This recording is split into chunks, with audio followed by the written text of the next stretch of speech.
Deepak ji, DSS की बात में आपका हार्दिक स्वागत है। बहुत बहुत धन्यवाद। तो आज जैसा कि आपको भी पता है, आपने भी चुनाव का आज मतदान किया होगा। जी किए हैं। आप सबसे पहले तो ये बताइए कि आप किस विधानसभा क्षेत्र के अंतर्गत वोट दिए हैं?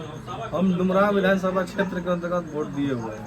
अच्छा, तो इस बार डुमराव विधानसभा क्षेत्र में टोटल कितने वोट पड़े हैं, आपको कुछ अनुमान है? डुमराव विधानसभा में लगभग 60% टोटल वोट आया है।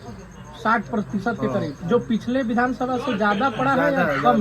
ज्यादा है। आप ये बताइए कि कहीं ना कहीं आपने भी बूथ घूमा होगा थोड़ा बहुत, हाँ, तो उसमें आपको कौन से प्रत्याशी कितने संख्या में वोट लाते हुए दिख रहे हैं? देखिए, डुमराव विधानसभा क्षेत्र के अंतर्गत हम लोग का जो गांव है नया भोजपुर। अच्छा, ठीक है। तो नया भोजपुर में लगभग बूथ 8-10 बनाया गया है वहाँ जी। तो सब जगह का मतलब जो अलग अलग प्रत्याशी का मतलब दिख रहा है जी। तो हम लोग के नया भोजपुर गांव से जो लीड ले रहे हैं वो 3 तारा अजीत कुशवाहा। 3 तारा अजीत कुशवाहा। क्योंकि जो नया भोजपुर गांव है मुस्लिम बहुल इलाके बहुत ज्यादा है। अच्छा दीपक जी, आप युवा भी हैं, पढ़े लिखे भी हैं, तो आप अपना एक व्यक्तिगत आकलन बता सकते हैं कि किसको कितनी हजार संख्या में वोट पड़े होंगे? देखिए क्या है कि पिछला बार जो हम आपको एक आंकड़ा आसान कर देते हैं। आप लगभग 60% वोट बता रहे हैं, तो कहीं ना कहीं 1.5 लाख के करीब संख्या में वोट पड़ा होगा। तो उसमें से राहुल जी को कितने वोट पड़े हैं, अजीत कुशवाहा जी को कितने वोट पड़े हैं, ददन यादव जी को कितने वोट पड़े हैं, शिवांग विजय जी को कितने वोट पड़े हैं? आप अगर कुछ अनुमान बता सके तो रुझान समझ में आएगा। देखिए क्या है कि जो डुमराव विधानसभा में जो पिछला जो चुनाव हुआ था उसमें जीत हार का अंतर जो था 30,000 के आसपास था। तो अब की बार क्या है कि अजीत कुशवाहा जो है हमारे जो माले विधायक, उनका ग्राफ डाउन हुआ है। ठीक है। हो सकता है कि अब की जो जीत हार का अंतर हो जो तीर में और माले में, दोनों में लगभग 5 या 7,000 के आसपास मतलब होना चाहिए कि मतलब जो जीते, इससे ज्यादा नहीं होने वाला।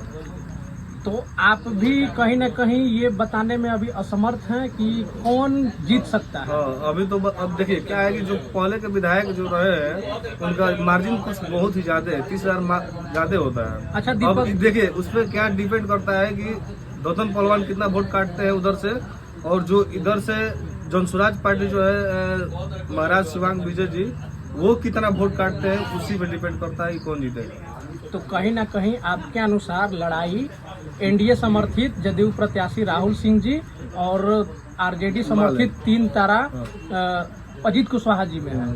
अच्छा चलिए, आपसे अगला ये सवाल है कि अगर इन दोनों में से कोई भी विजयी बनता है तो आप उनसे अगले 5 साल के लिए अपना क्या अपेक्षाएं रखते हैं कि किस बात पे विकास हो?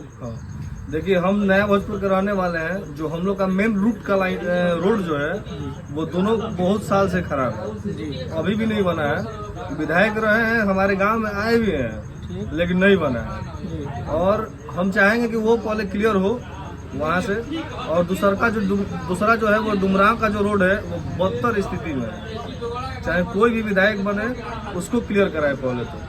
अच्छा, रोड नली गली से ऊपर उठकर भी विकास के आप किस नजरिए से देखते हैं? अगर रोड से ऊपर आप देखिएगा तो हम लोग के क्षेत्र में बहुत सारा जमीन भी मतलब खाली पड़ा हुआ नहीं, है। क्योंकि आप युवा हैं, तो आप रोड नली गली से ऊपर उठकर भी विकास की परिभाषा को किस रूप में देखते हैं? हम सोच रहे हैं कि जिनका भी मतलब सरकार बने या मतलब जो विधायक बने जी, तो हम चाहेंगे कि हम लोग के क्षेत्र में कारखाना फैक्ट्री वगैरह कुछ मतलब हो, कि हमारे डुमराव का जो लड़का है जो बाहर जाता है कमाने के लिए जो जाता है, वो लोग यहीं पे कमा के अपना घर परिवार चलाए। चलिए, बहुत बहुत धन्यवाद दीपक जी, आपकी डीएसएस की बात में आने के लिए आपका बहुत बहुत धन्यवाद। पुनः आपसे 14 तारीख को जब फाइनल रिजल्ट आएगा तो आपसे पुनः एक बार बातचीत किया जाएगा। आपका बहुत बहुत धन्यवाद।